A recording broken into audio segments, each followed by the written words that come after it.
ఓం శ్రీకృష్ణ పరబ్రహ్మణే నమః. శ్రీమద్ భగవద్గీత 12వ అధ్యాయం భక్తి యోగంలో మనము ఏతు సర్వాణి కర్మాణి మయి సన్యస్య మత్పరాః అనన్యేనైవ యోగేన మాం ధ్యాయంత ఉపాసతే. మొదటిది సర్వాణి కర్మాణి మయి సన్యస్య అని తెలుసుకున్నాము, మత్పరాహాన్ని తెలుసుకున్నాము.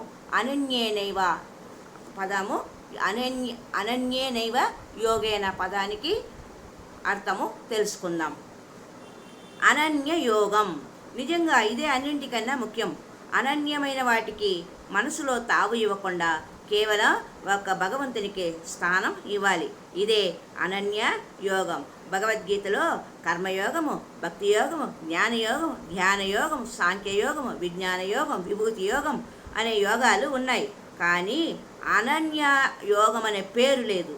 పై యోగాల మాదిరిగా ఇది కూడా ఒక యోగమా? నిజంగా ఇది ఒక ప్రత్యేకమైన యోగం కాదు. అయితే ఇది కలిస్తేనే ఏ యోగానికైనా రాణింపు. ఏ యోగాన్ని ఆచరించినా అనన్యమైన చిత్తంతో ఆచరించాలి. అన్యము అంటే ఇతరమైనది, అనన్యం అంటే ఇతరము కానిది, ఇతరమైనవి లేనిది. కనుక ఇతర ఆలోచన లేకుండా ఒక్కదాని మీదనే దృష్టిని నిలిపి ఏ పనైనా చేసినప్పుడు అనన్యయోగంతో చేసినది అంటాం. అప్పుడే ఆ పనిని సక్రమంగా నెరవేర్చడం కుదురుతుంది. అంటే భక్తి కూడా ఇతరమైన దేని మీద లేకుండా ఒక్క భగవంతుని మీదనే మనసు నిలపాలి.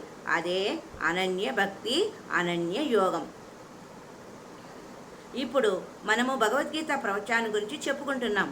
మన మనసు ఇతర విషయాన్ని ఆలోచించకుండా కేవలం ఇక్కడ చెప్పే విషయం మీదనే ఉంటే అది అనన్య యోగము అవుతుంది. ఈ అనన్య యోగాన్ని భక్తిపరంగాను జ్ఞానపరంగాను చెప్పుకోవాలి. నారదుడు భక్తిపరంగా తన భక్తి సూత్రాల్లో ఒక సూత్రాన్ని వ్రాసారు. అన్యాశ్రయానాం త్యాగో అనన్యత. అంటే అన్యమైన వాటిని ఆశ్రయించకుండా ఉండటమే అనన్య యోగం అని. ఎవరికి అనన్యమైన వాటిని? భగవంతునికి అనన్యమైన వాటిని విడిచిపెట్టాలి. ముంచినా తేల్చిన భగవంతుడు ఒక్కడే, తనకు దిక్కు ఆశ్రయం. భగవంతుడు తప్ప మరి ఎవరిని ఆశ్రయించేది లేదు.